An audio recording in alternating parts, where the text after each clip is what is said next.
Halo, perkenalkan, nama saya adalah Andi Dwi Putra Dirgantara. Saya adalah Sekretaris Program Studi DKV ITHB. Pada sesi kali ini, saya akan menyampaikan materi tentang self-branding, pemanfaatan media sosial sebagai portofolio kehidupan kita. Untuk lebih jelasnya tentang apa itu self-branding, mari kita lihat tayangan berikut ini.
Dari tayangan tadi dapat kita lihat bahwa media sosial adalah perwakilan digital dari diri kita.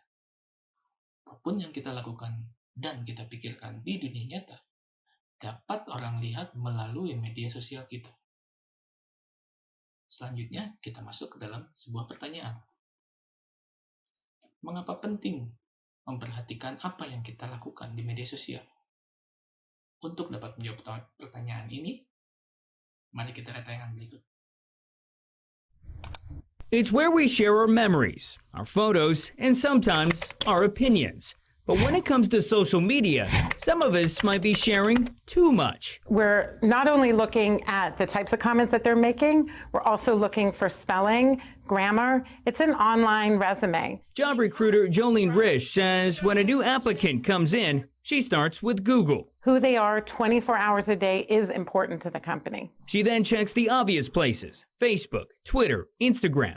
Risch watches for unprofessional photos, curse words, racist or sexist comments, red flags she says companies want to know about before the candidates walk into the interview. We're not fishing for bad content. She's also checking how often they're posting on social media. You see that someone posts, 3, 4, 5 times a day, you're wondering, well, shouldn't they be working? But just the opposite is also a red flag. If I can't find someone at all, I'm wondering, is this person who they really are? Dallas-based Fortune 500 company Southwest Airlines hired close to 7,000 people last year, and recruiters use social media to find many of them. Look at your social media from the lens of an employer and say, what would people think about that? State Farm's new North Texas hub at Richardson saw 2,000 new hires in its first year and still has hundreds of empty desks to fill. The company says it uses Facebook, Twitter, and Instagram to engage with potential hires before hiring events. You should always be prepared and have a proactive approach to make sure you're keeping in mind that the job field is really competitive and you want to make a positive first impression, whether that's in person or online. Even if your social media footprint isn't so clean, it's not too late to spruce up your online profiles. Hit delete. Delete is your friend. UT Dallas social media professor Janet Johnson says what you share becomes your brand. Do you have a lot of drinking pictures on your profile? Are you cursing on Twitter? Are you complaining about companies? Are you complaining about your boss? Johnson says if you wouldn't show a picture or recite a post to your boss, it shouldn't be out there. One tweet can ruin your life. While deleting old photos and comments will help, Johnson says creating a professional presence on the web will too. Instead of like cutiepie@gmail.com, have a name, janetjohnson@gmail.com. She says changing privacy settings are an option, but if you're questioning a post, it's best not to hit send in the first place. Data doesn't die. Everyone has a camera phone now that you can easily take a screenshot of anything. Now, experts say the other tip is to create a LinkedIn profile or to start making daily posts that are more professional to put some of those inappropriate posts from the past. Dari tayangan barusan, dapat kita lihat bahwa apapun yang kita lakukan di media sosial, suatu saat mungkin bisa menjadi penentu kemajuan karir kita di masa depan. Jadi, untuk dapat mengendalikan apa yang kita sampaikan di media sosial, yang nantinya dapat berdampak positif bagi kehidupan kita, kita membutuhkan self-branding. Apa itu self-branding? Mari kita lihat materi berikut. Apakah yang dimaksud dengan self-branding itu? Pertama, self-branding itu adalah penggabungan dari dua istilah. Istilah pertama adalah self-promotion, yaitu tindakan memperkenalkan diri, kegiatan yang dilakukan, pencapaian yang diraih, kemenangan, bahkan kekalahan, masalah, dan pengetahuan yang telah dipelajari. Jadi, self-promotion itu adalah kemampuan kita dalam menyampaikan apa yang terjadi dalam diri kita. Dan dengan istilah yang kedua, yaitu personal branding, di mana yang dimaksud dengan personal branding itu adalah kesan yang dirasakan setelah orang mendengar nama kita diucapkan, baik itu secara fisik maupun dalam bentuk media digital. Kesan terbentuk di pikiran orang. Jadi, secara tidak langsung, kesan tidak bisa kita rubah.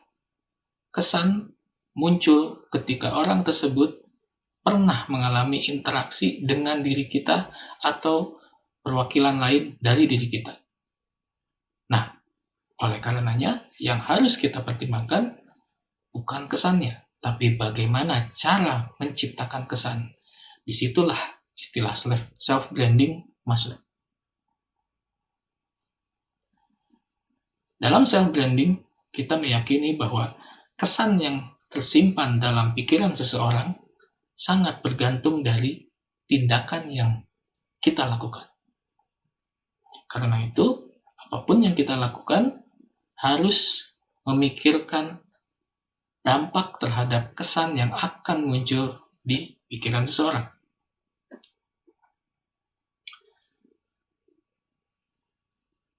Tindakan apa saja yang biasa kita lakukan?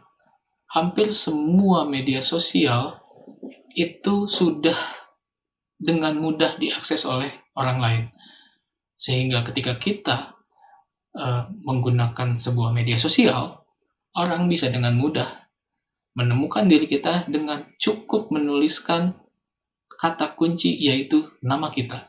Apabila nama kita disajikan oleh mesin pencari, hampir semua media sosial, baik itu postingan, tulisan, gambar, video, atau apapun yang pernah kita share, dapat dengan mudah dikenal oleh orang.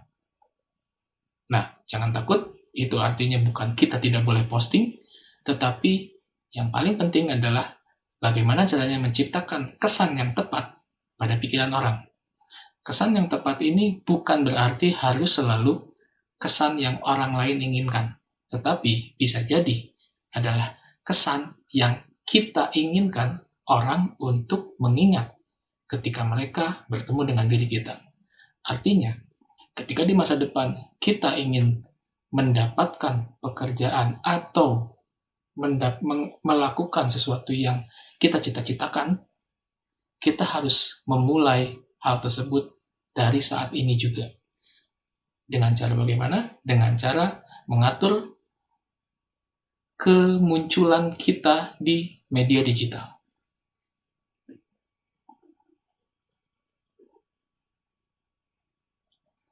Apa manfaatnya self-branding dalam pembangunan karir?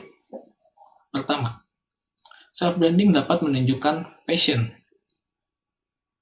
di mana orang bisa melihat bahwa kita memang memiliki passion atau minat atau semangat terhadap apa yang kita kerjakan.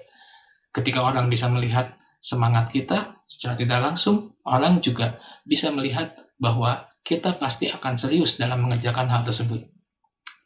Menunjukkan kepercayaan diri dengan cara menunjukkan bahwa kita kompeten untuk melakukan hal-hal tersebut. Ketika orang bisa merasakan kesungguhan kita dalam mengerjakan suatu hal, secara tidak langsung, orang menganggap yakin bahwa kita mampu melakukan hal tersebut. Tunjukkan kemampuan kita yang suatu saat dapat dijadikan sumber acuan bagi orang lain. Sehingga artinya, kepercayaan diri seseorang biasanya timbul bukan dengan sendirinya. Kepercayaan diri itu muncul karena kita punya keyakinan terhadap kemampuan kita sendiri. Artinya, supaya kita bisa percaya diri, kita harus yakin dengan apa yang kita mampu lakukan. Dan untuk bisa yakin dengan apa yang mampu kita lakukan, kita harus sering menunjukkan kemampuan kita kepada orang. Itu poin pertama. Yang kedua adalah, dengan media sosial, kita bisa membangun jaringan kerja yang dapat meningkatkan kecepatan karir kita. Dengan cara memperkenalkan diri kita dan apa yang mampu kita lakukan kepada orang, kita bisa menyebarkan ke lebih banyak orang kesan yang ingin kita ciptakan. Sehingga keberhasilan kita dalam mencapai suatu tujuan secara tidak langsung ditentukan oleh kemampuan kita dalam mengenal dan dikenal oleh banyak orang. Semakin banyak orang mengenal diri kita, semakin mudah pula orang untuk mendekati kita ketika seseorang membutuhkan skill atau kemampuan yang kita miliki. Intinya dalam self-branding itu adalah ciptakan reputasi yang baik. Yaitu, jangan pernah melakukan sesuatu hal yang mungkin akan kita sesali di masa depan. Oke? Ada 3 area pengembangan yang harus kita pikirkan dalam pembangunan self-branding. Yang pertama kita sebut backstory casting. Area pengembangannya ada di profile page dari sosial media kita. Apapun sosial medianya. Yang kedua adalah optimize storytelling. Fokus pengembangannya ada di konten postingan atau komen dari media sosial kita. Dan yang ketiga adalah opportunity connection. Itu pengembangannya ada di area kontak list atau friend list atau list orang-orang yang bisa berhubungan dengan kita. Bagaimana cara mengerjakannya? Akan kita jelaskan dalam sesi berikutnya.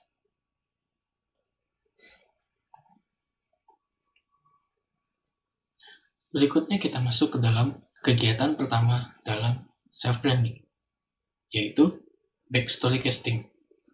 Apa itu backstory casting? Backstory casting merupakan penggabungan dari 2 istilah. Yang pertama adalah background story.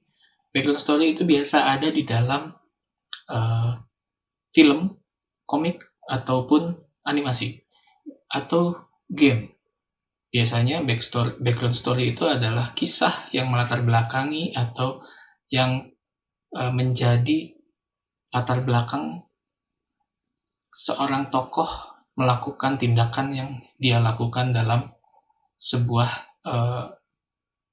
cerita.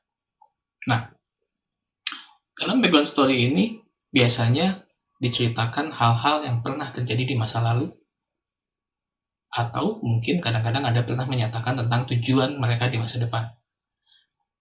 Istilah yang kedua yang kita gunakan yaitu adalah casting call. Casting call biasa digunakan dalam film.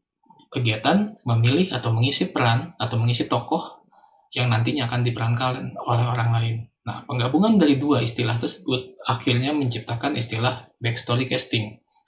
Kenapa istilahnya harus backstory casting? Dalam backstory casting, pada waktu kita mengisi profile page, kita bukan mengisi profile page dengan segala tulisan atau dengan semua kejadian yang pernah terjadi dalam kehidupan kita. Tapi kita memilih kisah-kisah atau kejadian atau keadaan atau tindakan-tindakan yang pernah kita lakukan yang kira-kira mendukung penokohan yang akan kita ciptakan. Sehingga siapapun yang masuk ke dalam media sosial kita bisa mengetahui siapa diri kita. Nah, penokohan di sini maksudnya adalah cita-cita kita di masa depan. Apabila kita ingin menjadi seorang desainer, artinya kisah, kejadian, dan keadaan yang pernah atau yang akan kita masukkan ke dalam profile page itu adalah yang berhubungan dengan tujuan kita di masa depan, yaitu menjadi seorang desainer. Begitupun apabila kita ingin menjadi seorang developer ataupun menjadi seorang manajer. Nah, artinya waktu kita menulis profile page, kita memilih kejadian-kejadian yang menurut kita bisa mendukung keinginan kita di masa depan dan bisa mengantarkan orang ke dalam pemahaman kenapa kita ingin menjadi objek tersebut di masa depan. Apa saja yang kita lakukan dalam menyusun profile page kita? Ada 3 langkah mudah. Yang pertama adalah jangan lupa untuk selalu mengungkapkan semangat diri atau passion di profile page. Tuliskan apa yang pernah kita lakukan yang berhubungan dengan passion kita di dalam profile page kita. Tuliskan juga apa yang sudah pernah kita capai. Apakah kita pernah mendapatkan sesuatu, apakah kita pernah mendapatkan penghargaan, apakah kita pernah menghasilkan sebuah barang, atau apapun yang pernah kita raih dan kita lakukan yang berhubungan dengan passion kita. Jadi, hanya pilih kejadian yang berhubungan dengan passion. Itu adalah backstory casting. Yang kedua, tuliskan kata-kata dalam profile page dalam bentuk atau gaya bahasa orang ketiga. Kenapa gaya bahasa orang ketiga? Karena kecenderungannya orang tidak suka dengan orang yang sombong. Ketika kita menggunakan gaya bahasa orang pertama, yaitu saya, aku, itu biasanya orang menimbulkan kesan sombong kepada orang lain yang membaca profile page kita. Tapi ketika kita menuliskannya dengan gaya bahasa orang ketiga, itu memberikan kesan seperti orang lain sedang menjelaskan siapa kita. Jadi, dibandingkan kita menggunakan kata aku atau saya, kita akan menggunakan kata-kata seperti seseorang yang sering melakukan sesuatu hal. Jadi, perubahan dari gaya bahasa bisa membentuk pola pikir yang berbeda di pikiran orang. Sekali lagi, ini adalah objektifnya untuk self-branding. Dan cara yang ketiga, yaitu adalah jangan pernah lupa. Jangan pernah lupa update, jangan pernah lupa menuliskan, jangan pernah lupa memperbaharui profile page kita. Setiap kita mendapatkan sesuatu atau mengalami perubahan dalam passion, sebaiknya profile page kita rubah. Jadi, profile page yang kalian miliki sekarang mungkin sesuatu yang selama ini kalian jalani ketika kalian masih SMA, SMP, atau masih kapanpun pertama kali kalian membuat media sosial tersebut. Nah, sekarang ketika kalian sudah masuk ke jenjang perkuliahan, yang artinya 4 tahun ke depan kalian akan masuk ke dalam dunia kerja, pikirkan apa yang kalian inginkan di masa 4 tahun ke depan, dan bangun profile page sesuai dengan cita-cita kalian 4 tahun ke depan. Apalagi untuk orang-orang yang tidak pernah mengisi profile page Kecenderungannya ketika masih remaja, kita sering mengosongkan profile page karena kita menganggap dengan menuliskan profile page, orang jadi tahu terlalu banyak tentang diri kita. Padahal orang memang butuh tahu tentang kita kalau kita ingin dikenal orang. Orang tidak mungkin tahu kita kalau kita tidak pernah menyampaikan sesuatu hal. Jadi, manfaatkan profile page, isi profile page kalian sekarang juga dengan konten atau kata-kata yang bisa mewakili cita-cita kalian. Berikutnya kita masuk ke bagian yang kedua, yaitu optimize storytelling. Apa itu optimize storytelling? Sama, ini adalah penggabungan dari dua istilah, yaitu search engine optimization, sebuah sistem pencarian dalam mesin pencari seperti Google, Bing, atau Windows Explorer dan lainnya. Tindakan yang dilakukan keterbacaan situs internet terhadap mesin pencari. Artinya, tindakan-tindakan tersebut kita masukkan ke dalam situs kita yang nantinya memudahkan mesin pencari untuk menemukan kata kunci yang sesuai dengan apa yang diharapkan oleh orang lain. Semakin orang mudah menemukan website tersebut dan semakin lama orang tersebut ada di website yang dia cari, artinya keterbacaan website di mesin pencari semakin baik. Itu adalah search engine optimization. Yang kedua adalah storytelling atau penyampaian cerita. Cara penyampaian kejadian, pengalaman, dan keadaan dengan memanfaatkan kata dan gambar. Kenapa kata dan gambar? Karena hampir semua media sosial sekarang bisa memanfaatkan teks, gambar, dan bahkan sampai musik atau audio. Nah, biasanya tujuan sebuah cerita diciptakan, tujuannya adalah untuk menghibur, mendidik, menginspirasi, dan menyampaikan nilai-nilai kebaikan. Dengan mengingat kedua hal tersebut, kita masuk ke dalam sebuah pemahaman yang dimaksud dengan optimized storytelling itu adalah penyampaian cerita yang menggunakan kata dan gambar untuk menimbulkan semangat orang mengikuti perkembangan kemampuan diri kita atau perkembangan karir kita.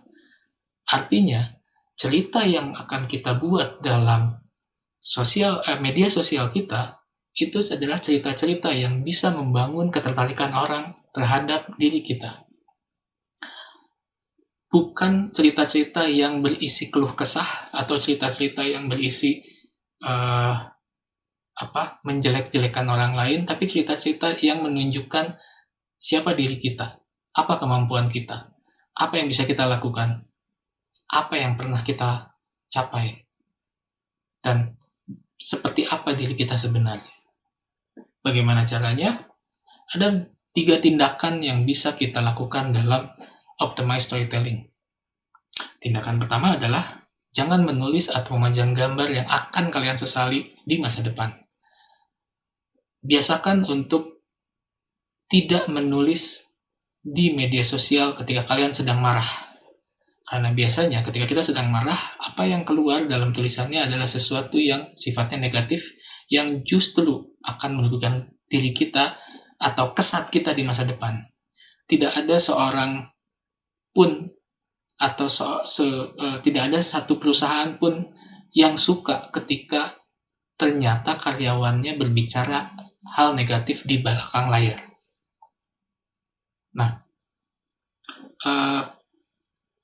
selain dari kegiatan tersebut,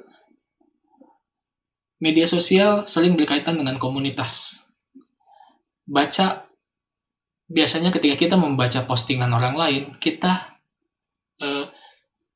selalu gatel untuk menuliskan komen entah merendahkan atau menyerang balik dari apa yang dituliskan oleh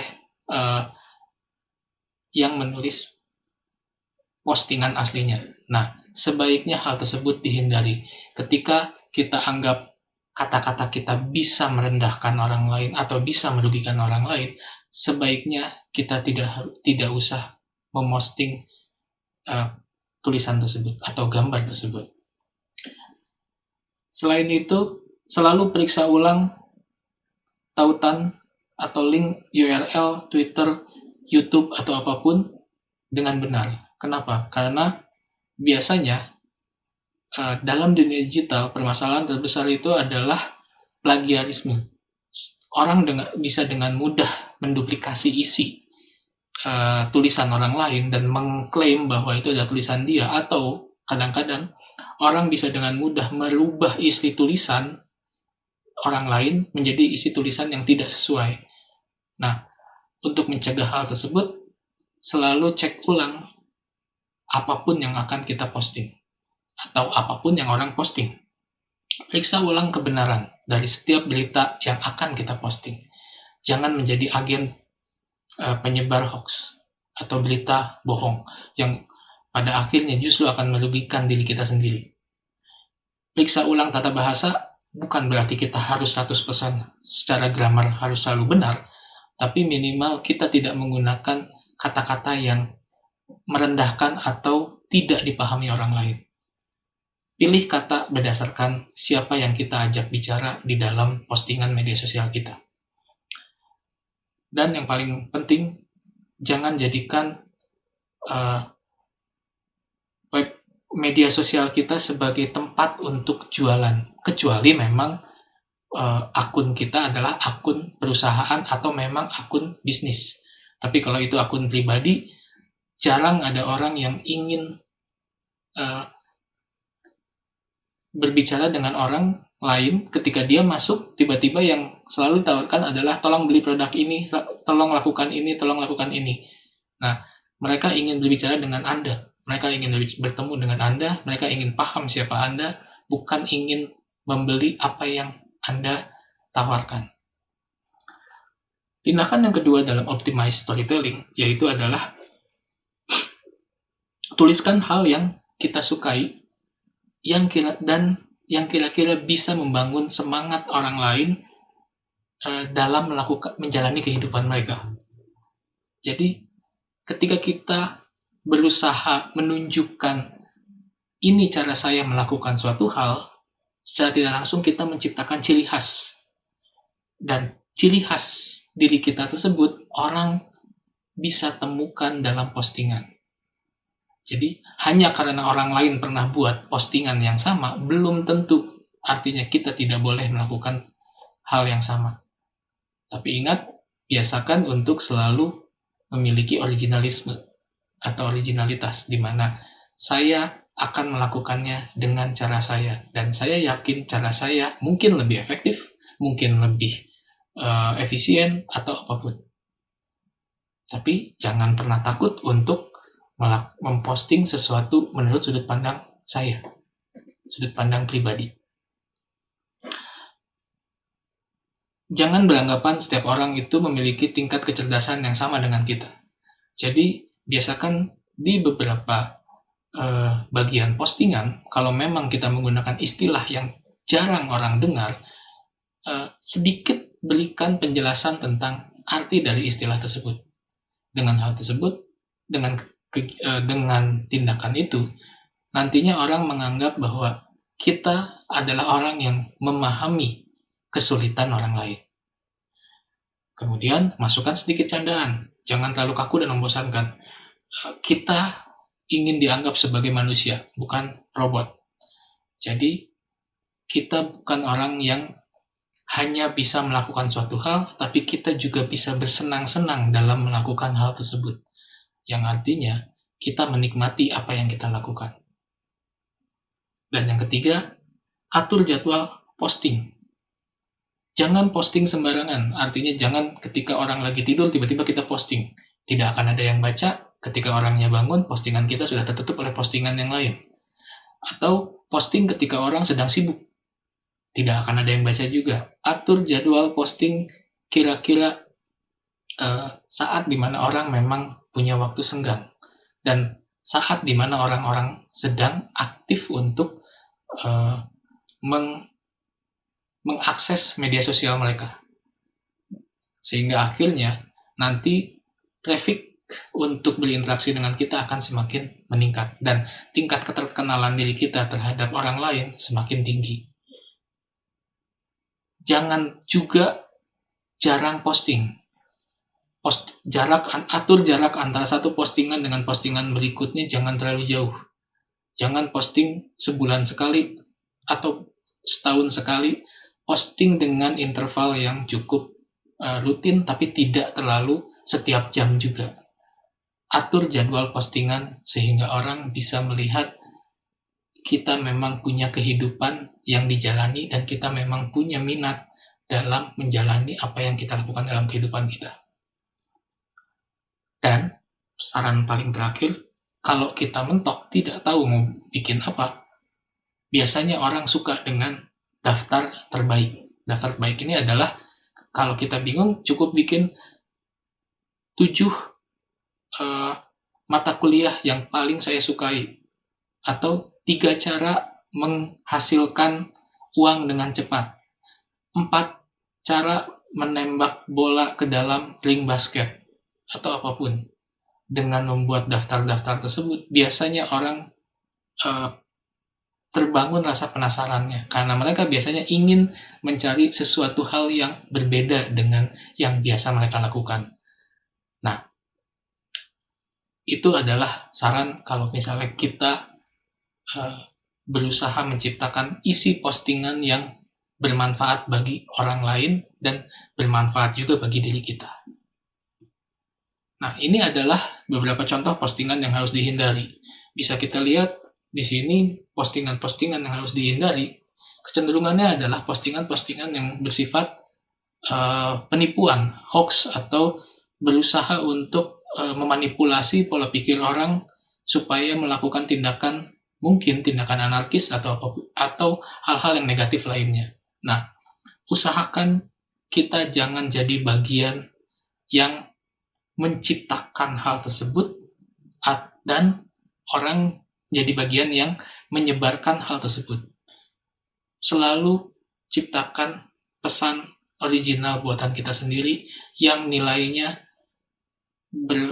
yang punya nilai positif dan bermanfaat bagi orang. Jangan menciptakan postingan-postingan yang bisa merugikan negara dan diri kita. Ingat, kita adalah generasi harapan bangsa. Jadi, jangan sampai merugikan bangsa sendiri. Yang ketiga, kita masuk ke dalam opportunity connection. Apa itu opportunity connection? Sama seperti yang lain, ini adalah penggabungan dari 2 istilah. Yang pertama adalah job opportunities atau peluang kerja. Peluang kerja adalah peluang untuk mendapatkan kemajuan dalam karir kita. Entah itu naik jabatan, atau menciptakan pekerjaan baru, atau menciptakan pasar baru. Intinya dalam peluang kerja adalah menciptakan keadaan yang menguntungkan bagi diri kita untuk menciptakan progres atau kemajuan. Dan istilah yang kedua yang digunakan adalah connection. Kegiatan membuat simpul atau jalinan untuk menghubungkan 2 atau lebih manusia. Teman atau saudara kita mungkin memiliki hubungan dengan orang lain yang di masa depan orang tersebut memiliki manfaat bagi kemajuan karir kita di masa depan. Nah, karena itulah istilah opportunity connection di sini diciptakan, yaitu penciptaan peluang untuk terkenal. Terkenal di sini artinya dikenali oleh banyak orang, atau terkenal dalam artian dikenali oleh orang yang tepat. Jalin hubungan dengan penentu kebijakan yang dapat mempercepat karir kita di masa depan. Jadi, kenal dengan banyak orang itu baik. Jangan selalu menolak setiap ada orang yang ngajak berteman. Tapi bukan berarti kita harus secara buta menerima semua orang yang ingin jadi teman. Tapi minimal kenali kira-kira teman-teman yang ada di dalam connection kita itu adalah orang-orang yang memang suatu saat bisa bermanfaat bagi kehidupan kita. Bagaimana cara menjalankan tindakannya? Ada 3 cara untuk meningkatkan kontak atau friend list itu menjadi connection. Yang pertama, bangun kepercayaan terhadap diri kita. Artinya, kita harus bisa membuat orang lain percaya kepada diri kita. tampilkan foto kita dalam kesan yang profesional. Profesional di sini bukan berarti kita harus menggunakan baju mahal. Profesionalis di sini berarti sesuai dengan bidang pekerjaan kita. Apabila kita seorang manajer, baju kita harus bisa mewakili seorang manajer. Apabila kita seorang atlet, baju kita harus bisa mewakili diri kita seorang atlet. Artinya, pakaian yang kita tentukan, pakaian yang kita kenakan dapat menentukan penilaian orang terhadap diri kita. Yang kedua, poin yang keduanya adalah luangkan waktu untuk menyempurnakan backstory pada profile page kita. Artinya, semakin banyak orang yang masuk menjadi contact list kita, artinya semakin banyak orang yang mungkin akan membaca profile page kita. Apabila dalam profile page kita isinya masih kosong, lakukan penyempurnaan profile page. Isi dengan kalimat-kalimat yang bisa menggambarkan diri kita atau cita-cita kita di masa depan. Oke? Poin yang kedua adalah perkuat jaringan kenalan kita. Di sini bukan menambahkan kenalan baru artinya, tapi memperkuat jaringannya. Ketika kita sudah punya kenalan, jangan hanya sekedar kenal, udah gitu ditinggal. Tapi, apabila ada pekerjaan yang kita yakin bisa dikerjakan oleh teman kita, coba rekomendasikan. Buat koneksi ke teman kita. Ketika suatu saat teman kita mendapatkan koneksi dari kita, suatu saat dia juga akan merekomendasikan diri kita ketika mereka ada pekerjaan yang berhubungan dengan kemampuan diri kita. Tapi ingat, jangan pernah maksa. Tidak ada orang yang suka dipaksa. Artinya, tolong dong, besok saya butuh kerjaan, atau kadang-kadang kita biasanya suka memaksa orang, tolong dong bikinin saya ini, kan kamu jago gambar, kan kamu jago bikin apa, tapi gratis ya. Nah, itu maksa namanya. Karena kalau teman yang baik mestinya nggak gratisan. Karena kita hidup sama-sama untuk mencari kita hidup di dunia ini sama-sama untuk menciptakan kebaikan buat sesama. Jangan malah merugikan orang lain.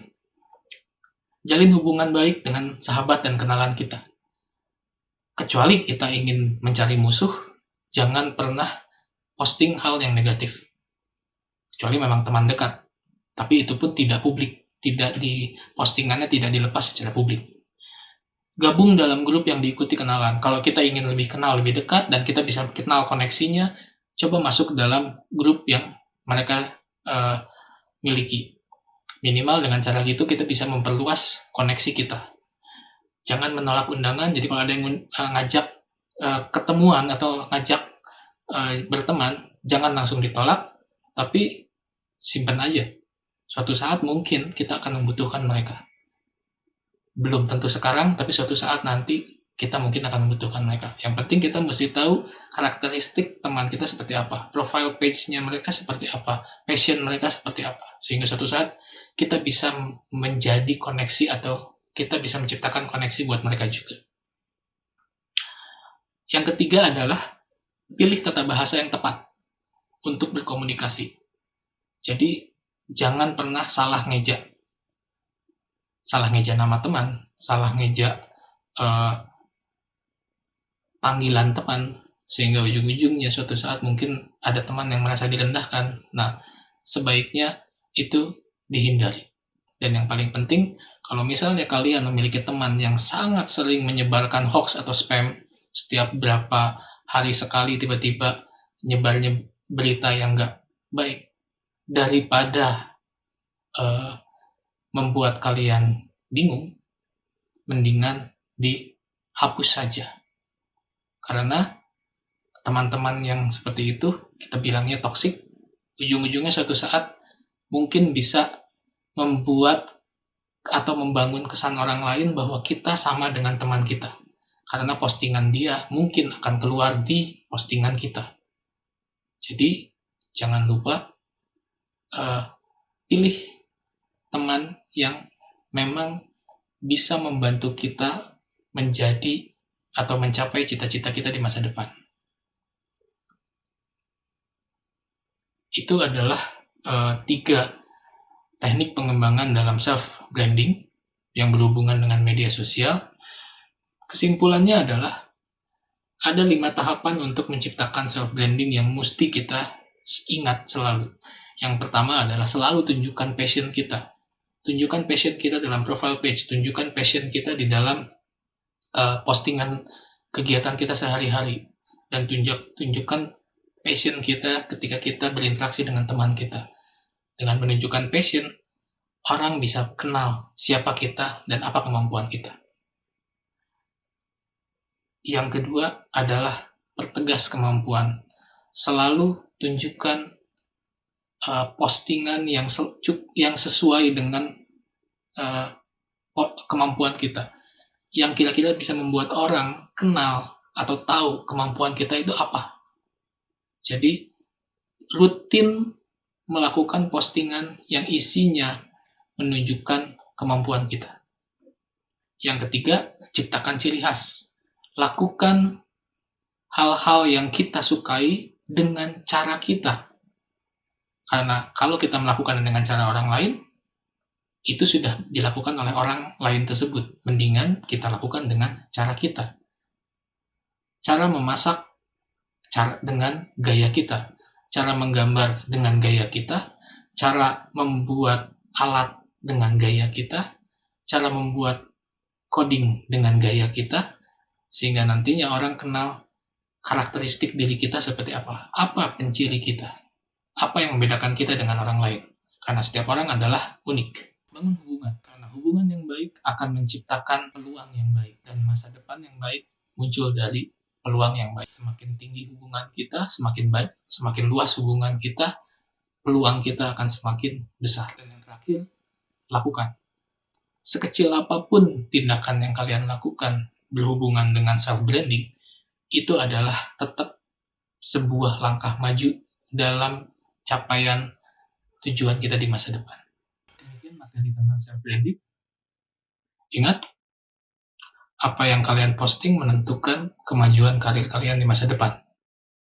Jadi, bijaksanalah dalam menggunakan media sosial. Sampai jumpa.